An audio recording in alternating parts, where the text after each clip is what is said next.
Hi everyone. Okay, we are here for the Avan Jogia Autopsy Live. I'm gonna invite Avan. Hopefully I can do this right. Okay, invite to join. I think this is where you do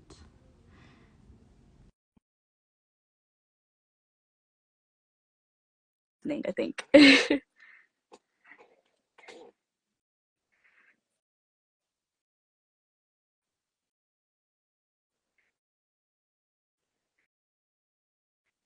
Oh my god, hi. Oh, How's it going? I'm doing good. How are you? I thought it would be I'm funny if I good. I did it by fireside. Is that funny? This is perfect. I love it so much. I thought because it's a It's like we're poetry book, it would be funny if yeah. I did it by fireside. I honestly should have thought of that earlier. I'm literally in my Yeah, bedroom, not I super think you've made cute. an error here. Can you hear me Yeah. okay? Yes, can you hear me?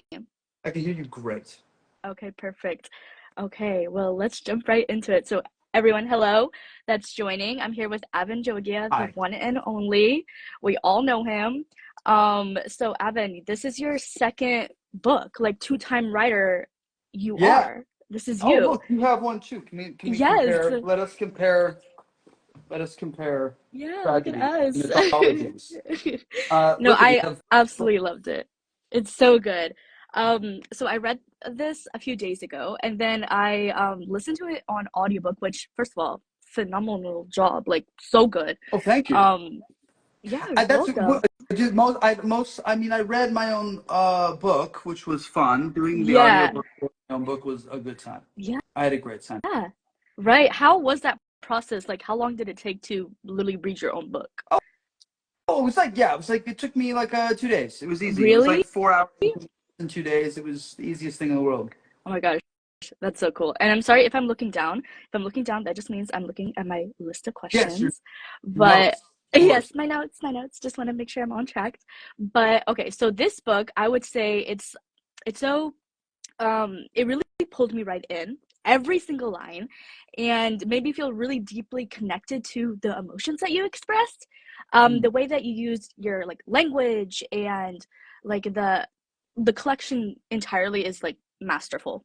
Oh, thank I'm you. not even Thank joking. you very much. Every word felt like super powerful and like beautiful, fluid in a way, if that makes sense. So no, yeah, it was so cool just to read this from like an just like a reader's perspective, an outsider reading like these poems of like vulnerability and strength all together. So no, yeah, it's rare to find all of that in one book, but you did it. Oh, You did it, Evan. oh, thank you. That's very sweet of you to say. Oh, but I wanted to jump before we get into the questions, like the way that you've been marketing and promoting this book all over social media, especially on TikTok. I literally came across it's the funniest thing. Like it was like a cigarette case with like Hannah Oh Montana yeah, on the yeah, yeah, yeah. outside. How did you get that inspiration? I thought it was Um, genius. um, I don't have. I mean, is it inspiration? I just sort of do You stuff. just Like do it's stuff. for I instance, like that. like when I started this live, I wasn't gonna do it like this, but I've sort of thought like Yeah. it's sort of funny to like Yeah, do a I love live it. It's different. as if it's a date. Yeah, Are we on we're on a date, dates period. right now? Yeah, I guess so. Oh my God, I'm on a date with Avan Jogia. Look at me. No, I But think I just started making stuff up. I do everything myself. So, yeah, which is very um, impressive. Like a lot of people might think like, oh, there's the whole marketing team behind this, like no, lights, camera, all these no, things, but it's just you, which nobody. is so And cool. I That sort of prefer it that way because I don't have to like I yeah, guess yeah, uh do I do less right. like I guess trying to run ideas by people. Yeah, Like you have you like know more just like creative the freedom, right? yeah you just make stuff. It's fine. Yeah, that's the way to go about it. Honestly, the more creative freedom a person has when they're doing stuff like this, the better, you know, it all is together. You know, you really know how to talk to Yeah. your audience, reel people in. And no, yeah, just like phenomenal job Thanks. Yeah, altogether. Of listen, course. it's fun. I'm having a good time. Yeah, yeah. Okay. So, we'll jump into the questions. Um, I bookmarked like a lot Oh in this yeah, you book did. of like everything that really spoke out to me. It's so deep and a lot of this I feel it feels like it's so hard to just like say the things that you're feeling, but like if you write it in poetry or art or I don't know, whatever anyone's certain medium is, it's the best way to have like such deep conversations and really speak to another person's mind and I don't know, just like have conversations about deep stuff and even like everything else in between through art. Yeah, So I really got that as from like a reader. I use the making of things as a way of like sort Yeah, of talking to myself about what I am going through in a right. given scenario. I sort of use it as a way of communicating with myself. I don't think of poetry as healing. Yeah, I think a lot of people do. right. I think that's cool. I think that's a lot of a lot of people use, poetry. There's been a shift in poetry towards the concept of poetry being for healing, for trauma, and all Yeah. the other stuff. And I don't know if I this doesn't work for me. For me, poetry is about self dissection. It's about Wow, self yeah.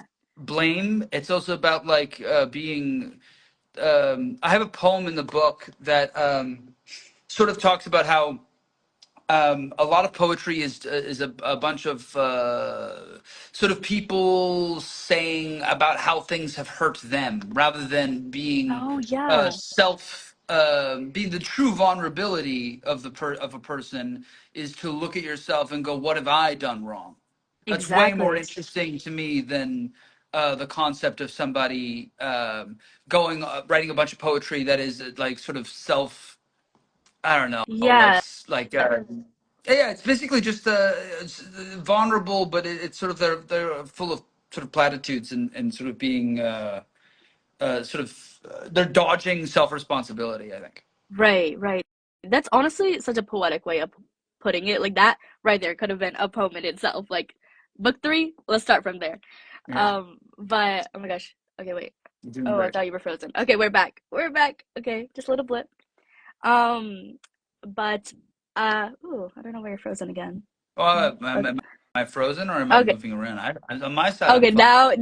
now you're fine. It's honestly probably my shitty internet. But I wanted to so the way this whole live is gonna go about is like we'll ask some questions Cool. and if you're willing, we can have you read like a couple of poems Yeah. if you're choosing. And then we'll go into like audience questions and no, yeah, it should be like about 45 minutes to an hour. Hopefully I'm not taking up too much of your No, time. But yeah. I do lives and Yeah.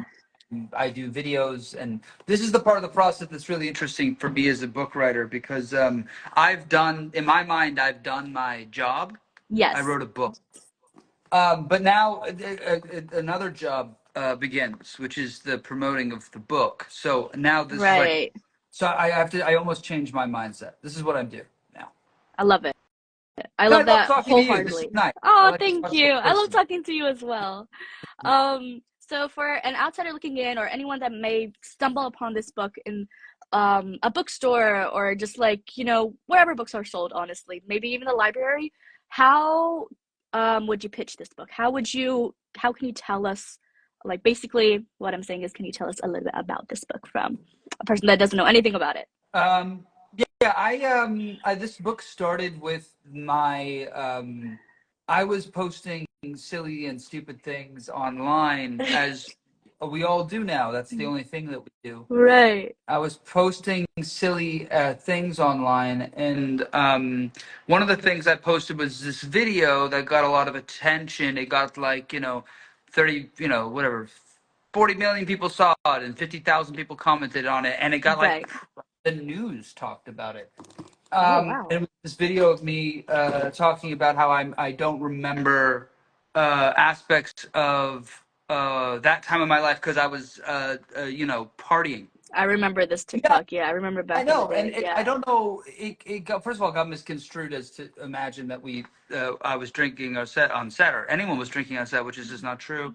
But mostly it just got me thinking about how little people understand anything about that time at all in my life or in Yeah. any. Um, and so I thought to myself like, okay, well, maybe I need to like maybe I need to like collect a bunch of poems about that. and sort of start to like I've written I wrote poems my whole life, and especially during that time. So I just amalgamated all those poems together and created a collection. Mm. And so that's sort of where I that's how that all started. Oh, wow. So, like, has this been a thing that started from that, like, TikTok or that point in your life? Like, is this whole writing process that many years old or, Oh yeah, some of no, the yeah. poems are from when I was 15 years old. Oh, wow. And I wrote some of them, and I wrote the like for 2 years and sort of filled in the blanks. Yeah, And that's sort of what, so how I got a sense of the whole book. But I originally, I mean, like I said, I started it on like I started sort of putting it together post this TikTok, ironically, because I really? think Wow. all that sort of stuff is silly. You know what I mean? No, I love it all together, which honestly makes me like kind of like wonder like so when you're crafting all these poems and putting it all together, Yeah. what is like that writing process? Are you writing it or crafting it together in the order that it is like I guess published? Or is it like I don't know, something comes to you, you're like, I gotta write this down, gotta put in my notes app. You might be, I don't know, I, on a plane somewhere or I like try right at I home. try to sit and write. I Yeah, think like I think a dedicated writing time is a really really good thing. right, And but I'll come up with little concepts throughout my day, or and just write them down, and then I'll sit down and see if that concept actually has legs or not. If it's a good enough idea to become a right. poem, or if it's just gonna remain like a funny little, I don't know, like sentence or something. So Yeah, that's how I sort of build out my poems. As far as the order, that's always in flux. Like it's sort of laid out right. as a story in the way that it sort of Hmm. takes you from different parts of my life to sort of an ending part of my life. I mean, not Hmm. ending part of my life, but an ending part of that part of my life. And so yeah, but it's got poems from like some of these poems are from situations that happened like 2 months ago.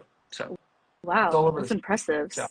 So it's yeah, it's really like a piece of your heart just out here, Yeah, um, like on a platter in a way, and even like the description on the back of the book, it's like it's so clear that this title, like Autopsy, like once you read like all your poems, you're like, oh my gosh, this actually makes so much sense. Like, I think it's so clever, the title. On the back it says, so it's like you're cutting yourself open with like yeah. a scalpel and doing all these like little surgeries on yourself. How did you like come up with like basically everything that you've went through and everything that's encompassed and in this book to oh yeah, this is basically like an autopsy, this is basically surgeries, me cutting myself open. How does the two relate? I also think it's a couple of things. I think it's also like it's like cutting open. It's like looking at a different person Mm-hmm. that is sitting and laying out on a kind of a slab in front of you, and being like, okay, so what do people think about this? How did like how did people experience me, especially experience me back then, and what does that mean, and how was that different than my actual life? You know what I mean? I think Right. that's to me like the thing that I thought was critical to me to sort of get across, which is why it was called Autopsy. But I also think that like poetry gets like I think it's far too much. It's very melodramatic, isn't it? Yeah, you're so right. But why? Because I Yeah, think a lot of people's idea of poetry is like it's all about vulnerability, and so poetry's not like that for me. Poetry's about war. It's not about war, yeah. I just feel like I'm not so soft worded in this collection of poems, Uh-huh. and I think that poetry is quite often seen as some sort of like an act of uh, I, I don't know, like some sort of act of like vulner vulnerability is not Yeah, the right word, because it is vulnerable to be direct, but it's right. not as I'm not a lot of poetry is looking for trying to sympathy, you know, Yeah, and I just don't like that in poetry. It's a personal that's preference. honestly so real because like I don't read a lot of poetry. I'll read like a few poetry like books here and there like throughout my whole reading journey, and I do get that sense of like, okay, well, some of this poetry that I'm reading, not saying that it's bad altogether. Obviously, there's people that enjoy vulnerable types of poetry and not, but sometimes it just feels like they're writing for their readers rather Yeah, than for themselves. And I'm yeah, reading like what I think I'm like, okay, I think this might be pasted onto like a Tumblr post or something sure. like that. And I don't know, it just kind of makes the poetry in itself cheap. I don't know if that makes sense, if that's too aggressive of a term, Well, I but think I that don't people are trying to figure out what works, and this is the right, problem. yeah. I think this is the problem with everything, is that some people are so Everything, yeah. concerned about what works rather than what they want to do. So, you know, Right. that form of poetry works, and people like it. And so I think I don't know. It all doesn't matter. Like whatever really moves you, and it works for a reason. But I just think from a personal standpoint, like all my favorite poets and people who write are the being digestible is not their goal. Their goal is definitely Hmm. not for it to be um to yeah to be digestible. The goal is to like tell the truth in a really Yeah. uncomfortable, mostly uncomfortable way. And so No, that's right. how I Honestly, see that. yeah.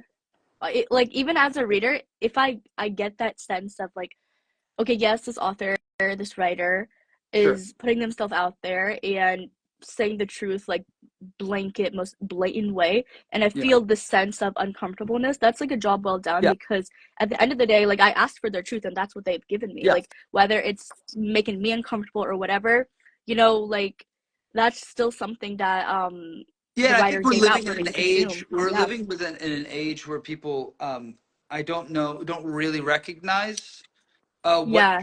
truth anymore. Um, Yeah. The I lines are think that blurred. like um, they want truth, and they also want to be comfortable. And I don't think those two things exist in the same sentence or even worldview. Right. Yeah. It's hard to coexist those two Yeah, I things, can't. like, I don't think you. and They're very save disparate. yourself. I don't think you Yeah. can coalesce those two ideas.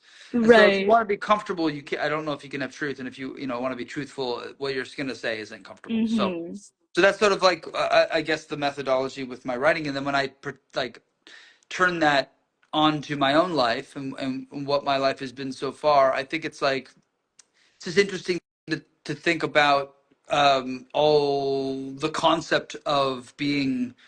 Um, Sort of like being like my life being raised in this sort of environment and to be a product of a thing and to have Mm-hmm. expectations that people have of me. I think it's interesting to like sort of poke at that and see why those expectations are there because Exactly. I think that yeah I think it's interesting to see sort of why those expectations why people, especially people, teen actors on television shows, feel those expectations.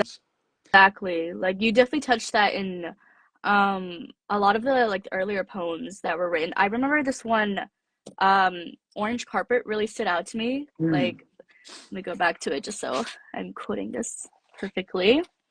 But no, yeah, like it says sometimes you get gifted someone else's dream. And I'm Yeah, like, oh, that's really the way to put it. And it's really a way that, like me as a reader, I can understand the exact feelings and emotions that you're trying to portray here. And at the very end, you say, I'm not a human being, I just play one on TV. yeah. And I really liked Oh, thank that. Like, I was like, you, man. the Thank like you. I I was like, appreciate oh that. my gosh, this is actually like so incredibly like great and heart touching. And it, because like you said before, it's like these expectations that you have of yourself and the expectations that people have of you, and then you just become this like product in a way. And no, yeah, like that whole like, I'll let you touch into that like completely, but going back to like actually, I guess, the writing process. Yeah. So what I would say, like, have you like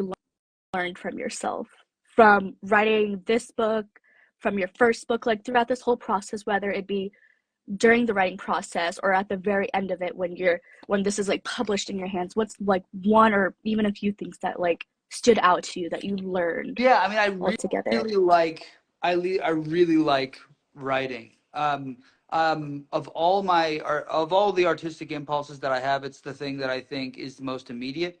In the fact that I don't need, like with film sets, you need like 100 people to make a movie all Right. the time, and you need planning and all the you as an artist, you don't really get to do that. That's a long form artistic endeavor. Mm-hmm. Um, Whereas and painting is sort of immediate, but it's, I think writing is the most immediate artistic impulse that I experience. And it makes it really rewarding, and I can go from having a concept or an idea to having a Mm-hmm. full finished piece of work, Right. where you can't really do that with painting. Sometimes you need to dry, like, I mean, like like it's not So doesn't true. work. It doesn't go as quickly as writing for me.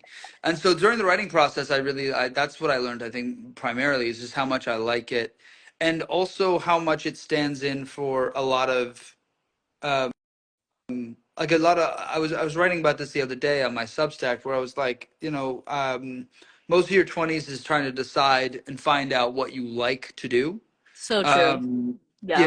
you just do everything, and you never really, Right. you just do it all, and you finally Exactly. figure out what you like to do. And then your 30s is removing, so far for me, is removing all the distractions so you can actually do what you like to do. Mm-hmm. So it's getting rid of all the other stuff, so you can actually do the thing that you like doing.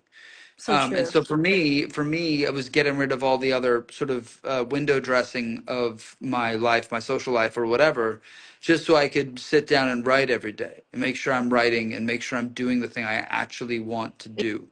Exactly. Yeah. So clearing a runway for that became really important, and that's what I think I learned. One of the things I really learned during this writing process specifically, I was like, well, so long as I can do this, I can be happy doing anything forever. You know, Yeah, it's exactly. Like it's my favorite thing. you right. Like you put it honestly into like the perfect like words. Like your 20s is you just like basically having all these hobbies and seeing which one sticks. Just do a I'm bunch in my 20s right of stuff, now. try stuff. Yeah. Like Try like everything. I thought I was a boat guy, About and I still like to sail, but I tried sailing, and yeah. that didn't Would stick. never expect that from you, but wow, No, impressive. I don't know, I got a little pirate like I got this gold ring, but I think I was like, this will be the thing. I'll be sailing guy. And Sailing then guy. I realized, it's like, well, that was the thing that I was trying to do and explore, and I enjoyed it, but I didn't enjoy enough of it for it to become a part of my personhood. Hmm. And writing, especially poetry, has become a part of my personhood. Yeah. As opposed to just something that I'm trying out. No, right. Would you ever consider writing like even other genres or other like subgenres of poetry? Like I feel like you can honestly do anything. Oh, that's for sure. But do you have like interest in writing like literally other subgenres of poetry or even anything outside of Well, poetry? I loved script writing when I wrote my movie for my first film that I directed, Dormouse. I really Yeah. liked that process, so I continued to do that. I might want to try a novel at some point, like something that's more narrative and less personal.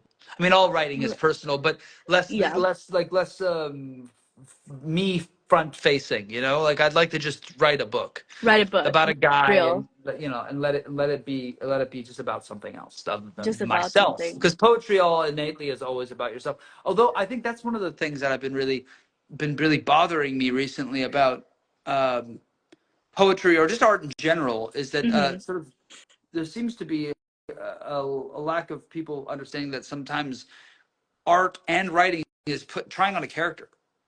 Like you put on Right. a guy and you write a poem. Not all poetry is about you. Right. Sometimes you write a story about a girl who, well, like a little girl who went on a bobsled, and went like Yeah. bobsledding down a. One of the poems in my book is about a little girl who goes Yeah, no, bobsledding. I remember Got that nothing to do one. with No, me. yeah. You know what I mean? Yeah. So I think that what's lost is the lost art of doing art that is not personal. That is, Right. it's inherently personal because you have something to say and it's about you. But I think there's been this sort of merging of identity and artists, meaning Hmm. like I'm a brown guy. I'm I'm a brown guy. This is my sexual orientation. This is my gender, and this is the kind of Right. art that I make. And that's why the back of poetry books are littered with people's faces, where they Oh, never that's so used to be. true. Yeah, There never used to exactly. be, because I think a lot of it is we're starting to and well-meaning, I think, well-meaning authors, Hmm. but I think um, I doubt the intentions of like the publishers. Right. The companies putting Yeah. this book together. I think that I think a lost art is just the art for art's sake. Right, exactly. So like you said before, you want to write something that's like less you. Mm. Um, so like from a reader's perspective, Yeah. what's something that with an autopsy you think readers wouldn't expect about this book from just getting into it? It's a poem about fairies in it. I think Um, yeah, I remember that one. Yeah. It's like towards there, the middle, there's, yeah. um, there's all kinds of stuff in there. I mean, I think that there's some.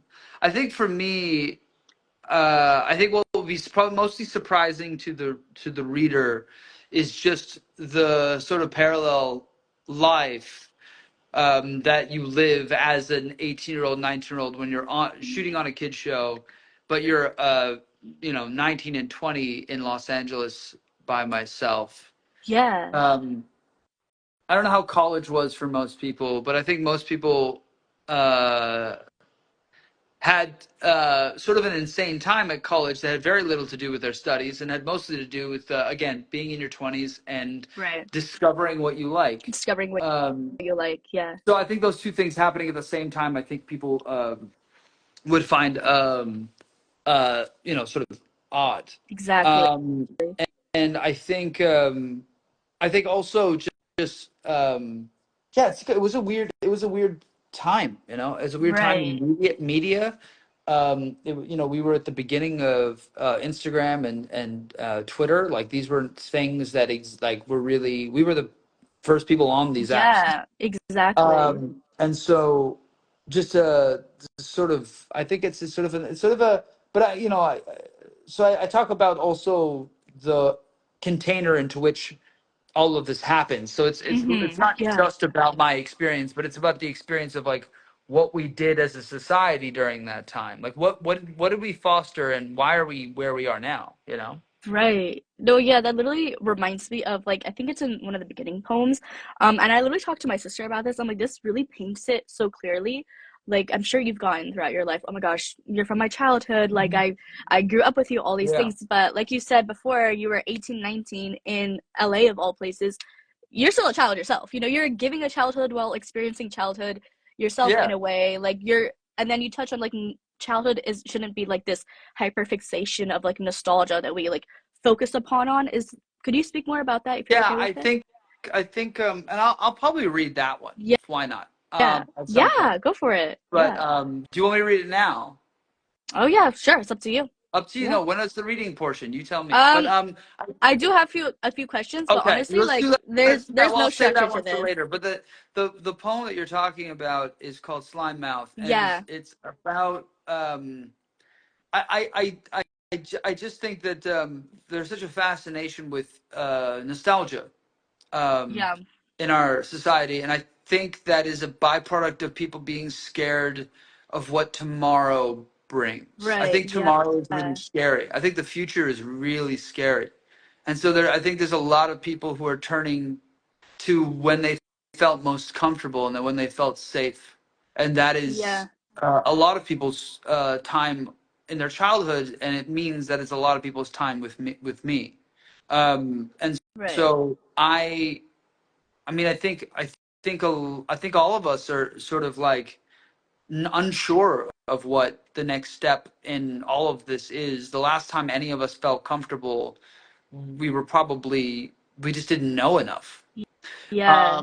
And so now we know a bunch of stuff. But I think what the point of that poem is that we have to begin a new childhood every day. It's our Right. duty as people Yeah.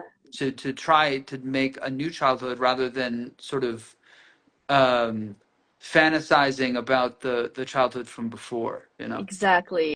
No, yeah, that's honestly a great way to put it. Like your our childhood doesn't really have this like end or beginning. It's just I we guess sort our of duty have we to sort of start it's our sort of just own. it's just harder to do it. That's all, and Yeah, we we're have to just like scared of continue to tomorrow. do it. Yeah. And like it reminds me of like even in this day and age, like TikTok, Instagram, stuff like that, when we make content, media art, whatever it is about nostalgia, about our Yeah. childhood, that all gets like likes and views Of and stuff course, like you that. guys, Like everyone's people just eat it doing up. what works, and what works is Exactly.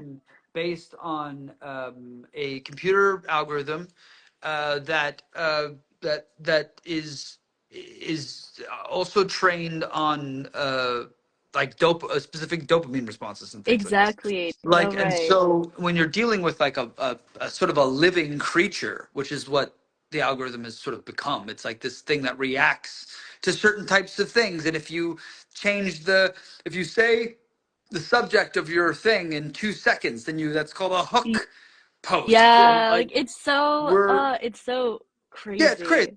crazy. And none of Yeah. it's got anything to do with what we're making, and all of it's got to do with promotion and trying to get people hooked. And Promotion. Yeah, all of just it, I it's don't the know what hook, any of it man. means.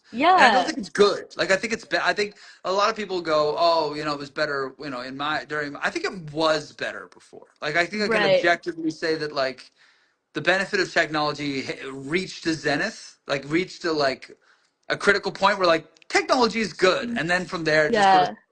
has been devolving. But yeah, so this is all to say that like nostalgia is sort of like it's sort of used as a drug. It gets Yeah, people a to like drug. things, and it's sort of I don't think it's a very positive thing in our world, quite Right. honestly. No, yeah. I honestly hope people like that read Autopsy like truly understand what you mean behind all of that, saying like nostalgia is this drug, which honestly so real for saying that because we it just reminds me of like we dwell on the past when we should be focusing on the future and tomorrow Yeah. and like because like everything's unpredictable. We don't know what will happen tomorrow or even the next 5 minutes. But no, yeah, it just makes me want to ask you what was like the hardest part or like section poem writing this whole book? Like was there anything that was I don't know, it took you days to formulate the right words So or I think anything the like that? problem is I don't know this stuff until the book comes out. Like Yeah, I think that getting the good idea is so exciting that it precludes you from knowing if something is going to make you feel exposed exactly. or Yeah. make you feel vulnerable. Like you don't know that until like people are talking about those poems back at you, and you're like, oh wow, maybe that was too exposing. Or like my impulse as an artist is always so I get so excited about the idea or the expression that Yeah. I forget about how it's going to reach an audience, or what it's going to do to an audience, or how it's going to resonate. So as far as like what was hard, um, all of it's really easy and exciting when I'm typing. What's hard, I think, is this part of it, where now I have to go and sort of like face the things that are in the book, and then sort of then like intellectualize them, which is I Yeah. think why a lot of artists don't do this. Like a lot of artists just put the book out, or used to. They don't know. All artists talk about their books now, but it used to be that people just put out a book and was like, I don't really feel like explaining it, because the scary part is actually intellectualizing what you've already said. Yeah, yeah. Because That's now so true. it's not a private action. So It's not a private thing. It's like everyone yeah, knows your it's weird. insides. It's weird. Yeah. It's such a I think people get like yeah, but anyway, so I think a lot of the stuff as it pertains to fame, and also just being really honest about like who I am as a person. Like I always say like I was lucky enough to be a participant in teen idol worship, but Hmm. not big enough of a deal for it to be all encompassing and remove my ability to be an observer.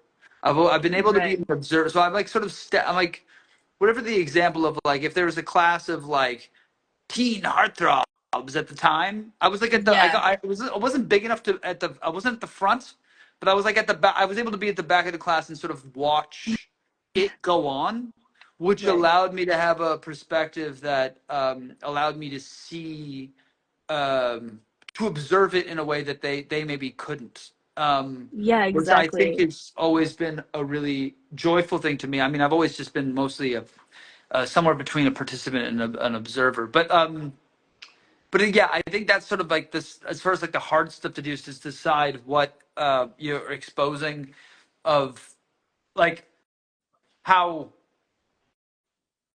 yeah, just like sort of like making sure that you're not you're being respectful about what you're writing about. Exactly. No, yeah, it makes you think, like, like you touched on it earlier, like how you said you weren't like I guess like the front man in your opinion, um, in all this, like, I guess teen heartthrob like Yeah, yeah, kind of because era in your life. you had like mass, like I was able to like live a life and grow up there, Right. but I Yeah, was still like, but like there's some of my class wasn't able to do that at all. exactly, right. You know. So, no, yeah, and like it reminds me of, like, okay, if you go through like certain situations or whatever the heck it is, and you think, okay, well, at least I'm not in so and so's position, or at Mm. least I'm, you know, like at this point, and you know, I guess I'm rambling at this point, but basically, what I wanted to say is like obviously at that time you were, you know, freshly adult in Mm. LA. Um, what would you tell your younger self, whether it be at that point or I don't know when you were 8-year-old child, knowing that you're now like a two-time published author with you know, like basically your heart in like the books that you write, like what would you tell yourself? Um, I would say that the stuff that you like, you still like. Um, Yeah, I when I was 14, I wanted to write poetry, I wanted to direct films, and I wanted to act. right. Still do that Yeah. stuff today. It's the same. It's just bigger, It's just bigger. And Yeah. I think that to me is that is like that's the only consistency I've ever had in my life, is that it's the same stuff that I wanted to do and was doing. I was writing really bad, sort of like 17th century like absinthe poetry when I was when I was 15 years old. I wrote all my poetry as if like I like was like dying of syphilis and like was like had a flowy Tying of shirt someone. on. You know what I mean? Oh, I love So, that. but and then I was like, well, that doesn't work for me as a 14-year-old boy in 2004, like six in Vancouver, Canada. It doesn't really work. So I'll just write about a little bit more, like, and so I think that I would just say to them, that young person, just you're doing the same things you always liked. Just remember that you always liked these things, and that's all that. And then just stay don't get distracted by anything else. This is the stuff that you like. Stay doing the things that you like. Exactly. No, yeah.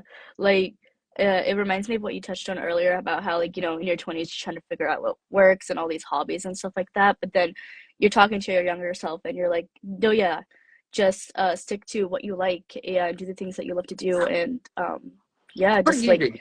It seems life seems a lot more complicated until you think, like, just find out what you like and just continue to do that, yeah, and just like, continue to do that. You don't need to like everyone's measures or little markers of success are not for you. That's the other exactly. thing. Is like that's not got anything to do with you. Um, Right. if they didn't, Like, if you couldn't see them, you wouldn't even know they exist. So right. um, I just sort of act like I can't see anything, and I just make stuff that I like. Make stuff. Yeah. Period. I love that. Yeah. Oh yeah, so true because like honestly, you know, filling other people's expectations of you, the society that you live in, is honestly just digging a deep, deep hole for Yeah. yourself, digging a deep grave. And no, Well, it's yeah, just this has got nothing to do with you, you know? Is yeah. this word? This Honestly, has I got love nothing it. to I do love with these you. different positions. Yeah, It's making this we're more having a, it's like a, interesting. I feel this is like sort of a FaceTime more than a live. Yeah, yeah, we're just like buddies here, just just Yeah, talking. yeah, So um you will be appearing in the Strand, the bookstore in New York, yeah. I'll be at the around February bookstore. 11th. Love that bookstore. The Um best. the I've best. read there Yeah. before, and I really really love it. And I'm so excited to read there again. I was so excited. I wish there was more dates or more times for people that like, we're sold out. Oh, But if you're in Jersey, impressive. or if you want to come to Yeah. Jersey, come see me in Jersey. That's totally available. Or if you're in Los Angeles, you can come see me at Book Soup. Book Soup. Oh, Uh, oh, that's a great one. yeah, Yeah. but it's Okay, all that's perfect. yeah. Yeah. So, no, that's perfect. Like, people have the chance to see you in real life. I hear And some no, people yeah, are going to be at Strand. That's really nice. I can see in the right. comments that are popping on, people are going to be this. I'll see you there. For your next book, you need to tell your publisher to bring you to Chicago on the book tour because I would like to Listen, meet you. yeah, I would love that. If I would love that. Chicago's a fun spot too. I've always wanted to read there. I read on my book tour. I did Austin. I did a bunch of other places, but on this one, I'm just doing three cities. But I want to do more readings. I'll do more readings just for fun, No, as right. yeah, as it all progresses. I'll just pop up somewhere, you know. Period. I love that. Speaking of reading, obviously, I'm sure there's some people that can't make it to your in-person No. pop-ups. So would you be willing to read us a Yeah, couple of poems right here? I will read something for you guys. I'm gonna get the Lovely. fire into the shot a little bit more because I think that Perfect. I just think it's funny. Um, I love it. It's like the ambiance, yeah, the whole listen, I thing. have like Such I an have the aesthetic. fire. I have like The flowers perfectly tell me done. this is Look at not you. romance. I love it. Like Um, I'm my cheeks, I'm yeah, you blushing. know I what I mean? love it. Tell me this is not romance. I love it. Okay, let me read something for you guys. Sorry, so I gotta sit up to read. I can't sit down and read. That's not good. That's not gonna do it. Real.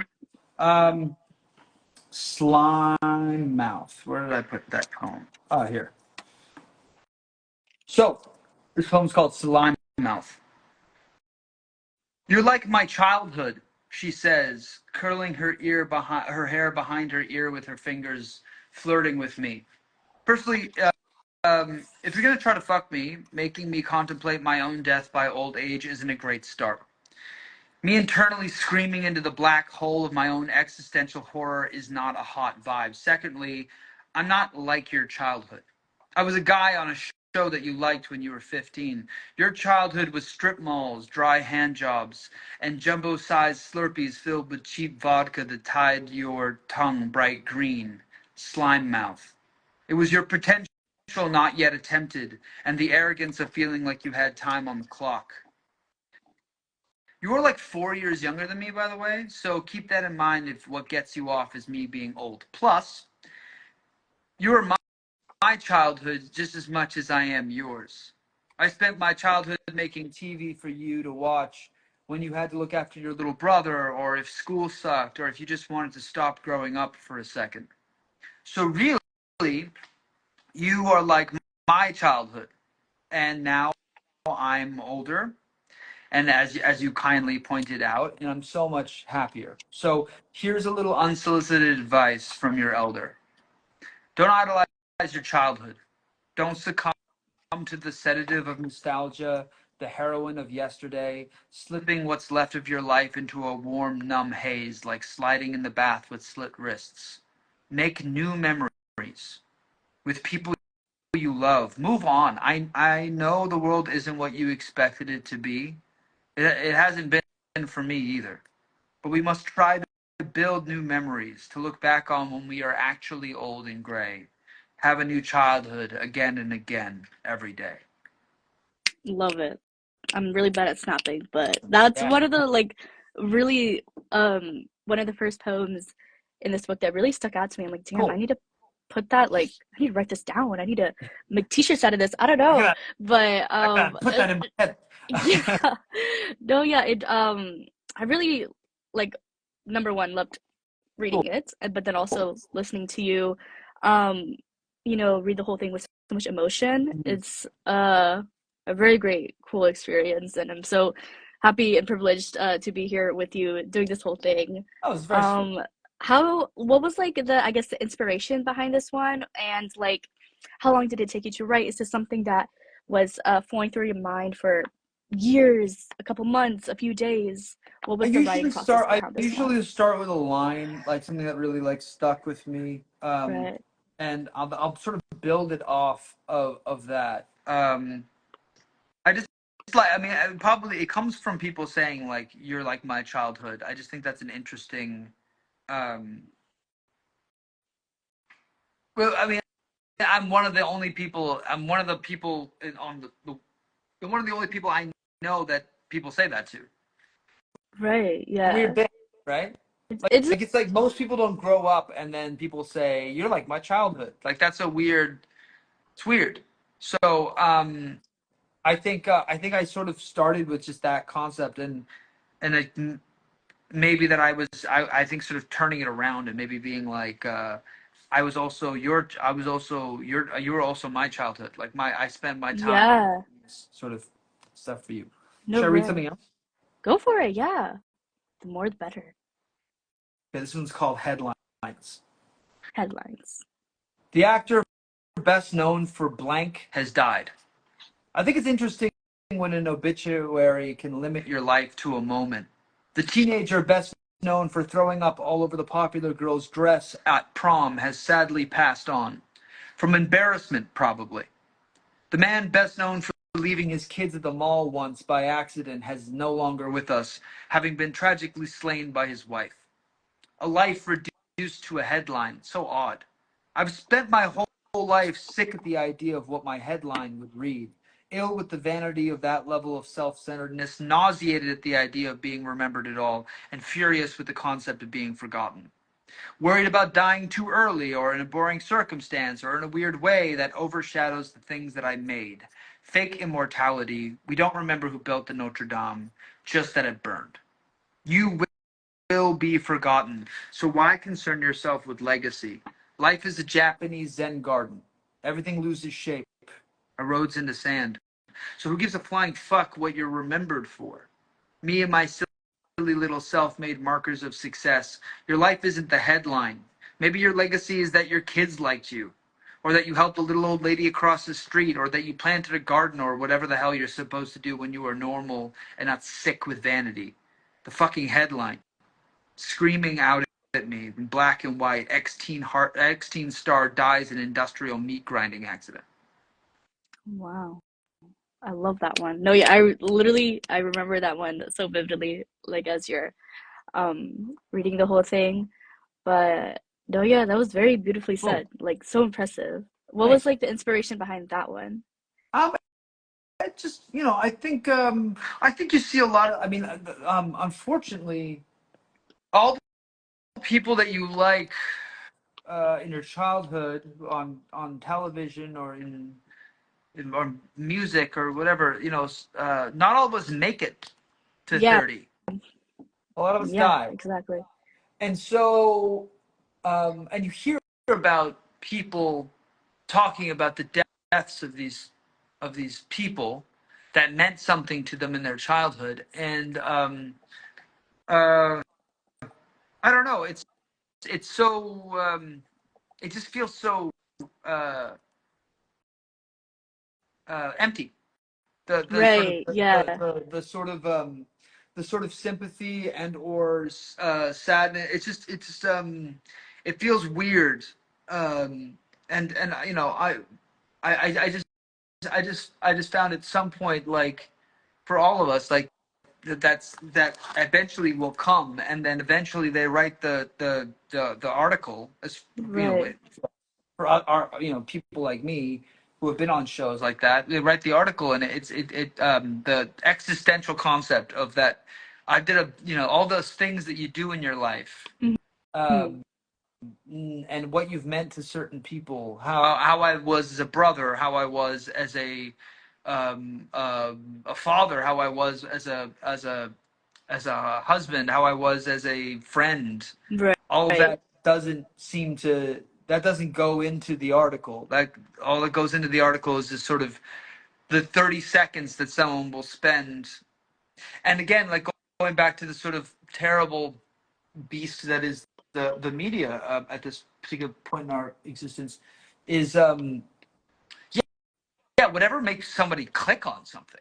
Right. Yeah. It kind of reminds Your me, whole yeah, life melted down into like what one thing. will make somebody click on something. Yeah. It reminds me of like it was this book that I read a while ago, and it touched on like how we as humans want to be remembered after our time. Sure. Like there will be a last time someone like visits our grave or says our name or something like Yeah. that. And I feel like we in it's like a two-way thing. Obviously, we focus on how people remember us and the way we're perceived even after our time, Yeah. but also like sometimes you just can just go with the flow. Like I think if we focus too much on how we are remembered, we forget to Oh, kind of I can't exist. think of anything more negative than thinking about how you'll be remembered. It is also the most human thing that you can do. Yeah, it's Um, like it's I can't scary, think of but anything it's more so negative or natural. more useless than thinking about how you'll be remembered when you die. But every single person has thinks about that, and they Exactly. actually It's impossible not they to. make they do actions in order to change that outcome. Right. Like, and that's why that line about the Notre Dame is so interesting to me. The Notre Dame took Yeah. over 700 years to complete. The Right. person who invented it, who came up with it, the architect, never got to see it completed. We Right. don't even know the guy who made its name. Mm-mm. Do you know his name? No, no No, idea. it doesn't matter. Not. He did something. He made something that neither of us will make in Mm, our entire lifetime. Something incredible.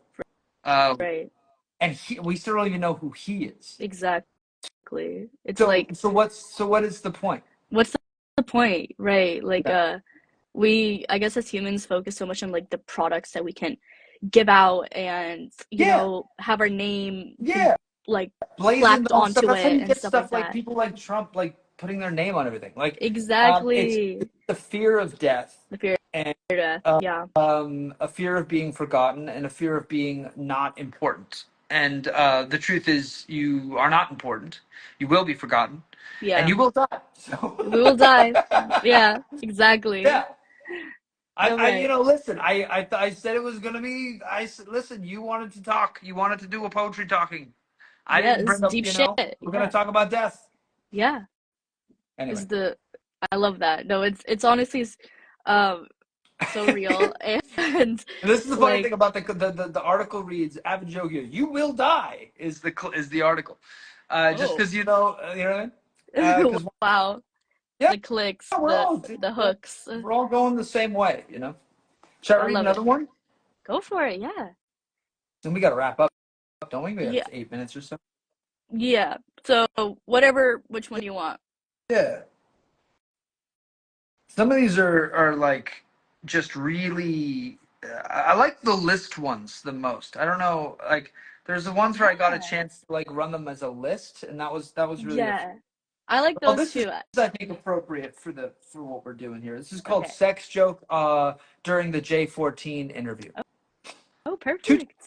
types of kids get into acting on children's television: church kids and tiny little freaks.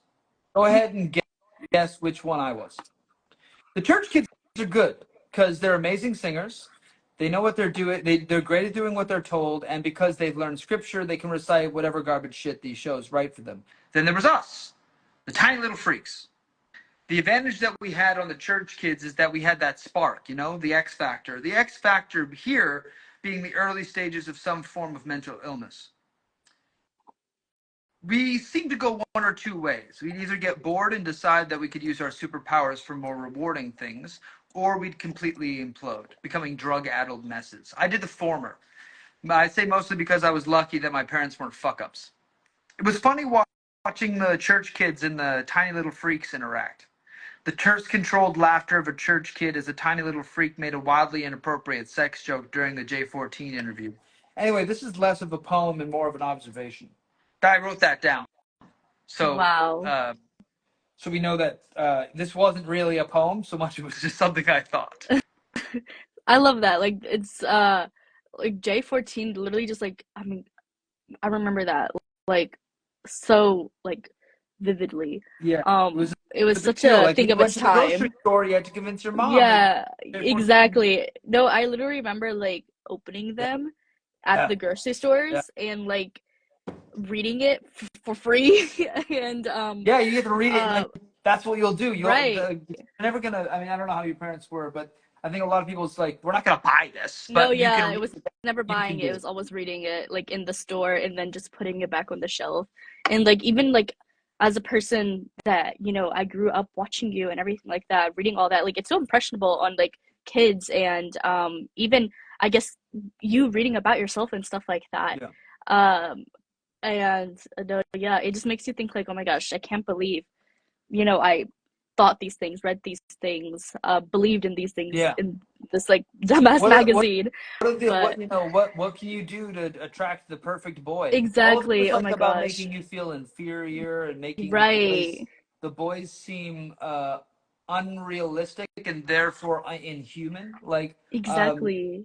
Yeah, part it's of what like the sells. sort of general dehumanizing of the people the The kids kids, in these magazines literally kids, yeah, was it's so messy. They're so evil for was that.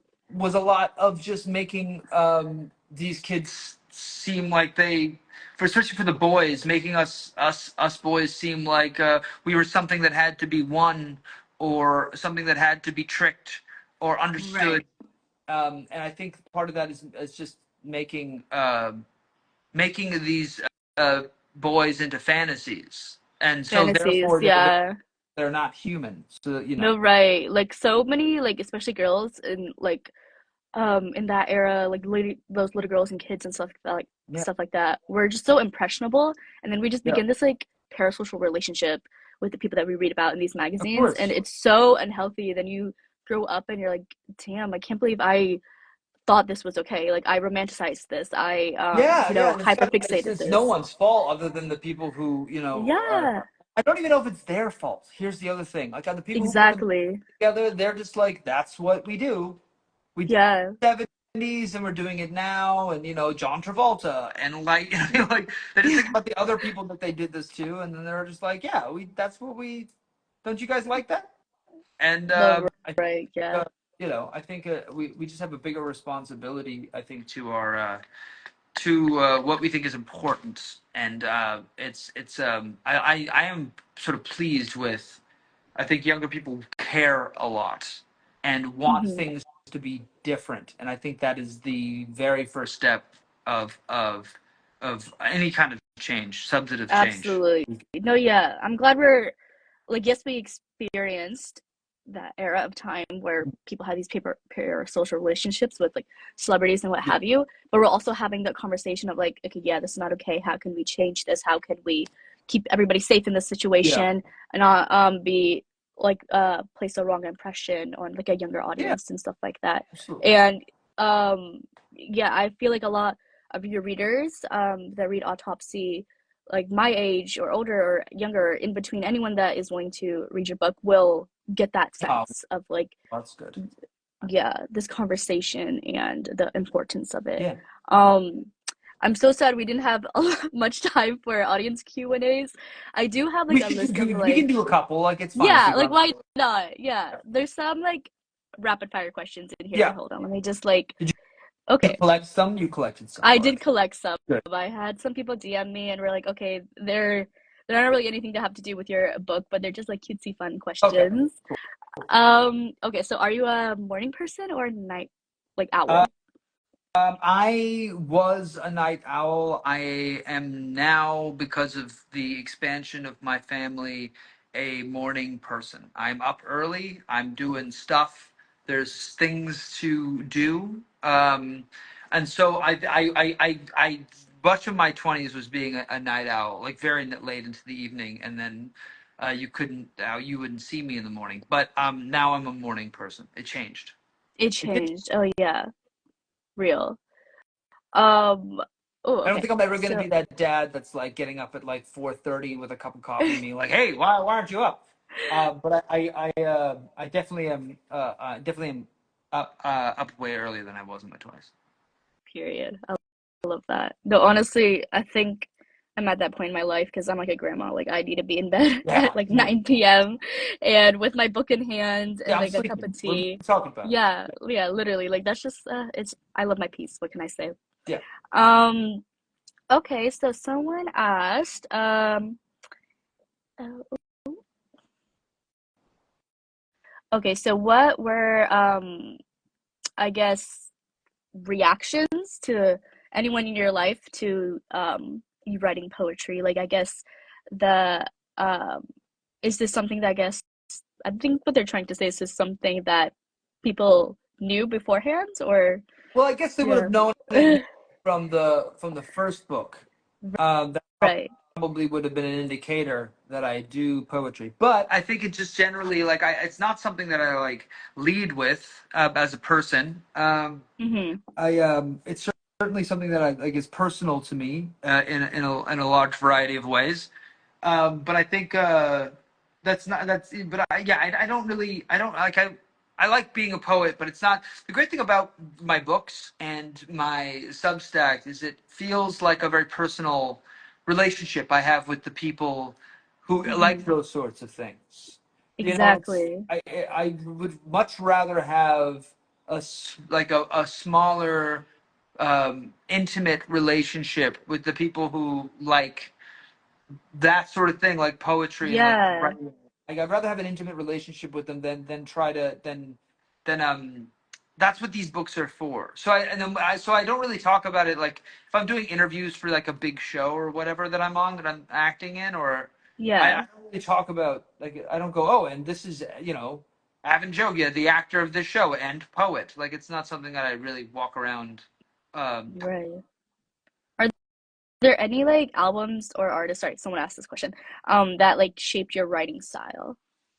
Um, I think in my early days I listened to a lot of Leonard Cohen and I listened to a Oh lot yeah. of Cave, and that was like became sort of the building blocks of what my writing is like. It's foundational. Like any kind of reference that you have, or the reason why you like poetry is because you liked a poet. That's You so know, true. I Yeah, think you that's the have other to thing like that people start somewhere. Yeah. forget about. If you write poetry, it's because you like liked a poet and you Yeah. were like borderline uh, evangelical about how stuff that they did and wrote and they were in. You know what I mean? Right. Like I borderline like I made Leonard Cohen and Nick Cave part of my identity as a human being. So Um, real. and then you use that to go to be impassioned to go and do your own version of that. Um, and just like they did, because by the way, the reason why they were writers is because their favorite writer was David Bowie and Bob Dylan, and then you're like, okay, that's why they existed, and you know what I mean? Like, so I Yeah. think it's one of those things where like you, so yeah, I use the inspiration of people uh, to build my own personal identity as a writer, but then then obviously then you can't help but tell on yourself. So then you start writing like yourself. You Yeah. write long enough that you start writing like yourself. Um, Writing like yourself.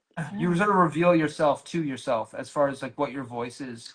Hmm. But you have to do enough writing that you sort of move away from mimicry or replication. You know? Right. Is that like the advice that you would give to like I guess aspiring poets Yeah, or writers and stuff like that? It's absolutely. just no, Right, and yeah. also I write. So out of let's say a year, I write 200 poems. I do Hmm. 200 poems on purpose Wow. because um, I have to guarantee that 80 to 60% of them are going to be bad. I wish it's 80. It's probably closer to 60. A percent of them are going to be bad.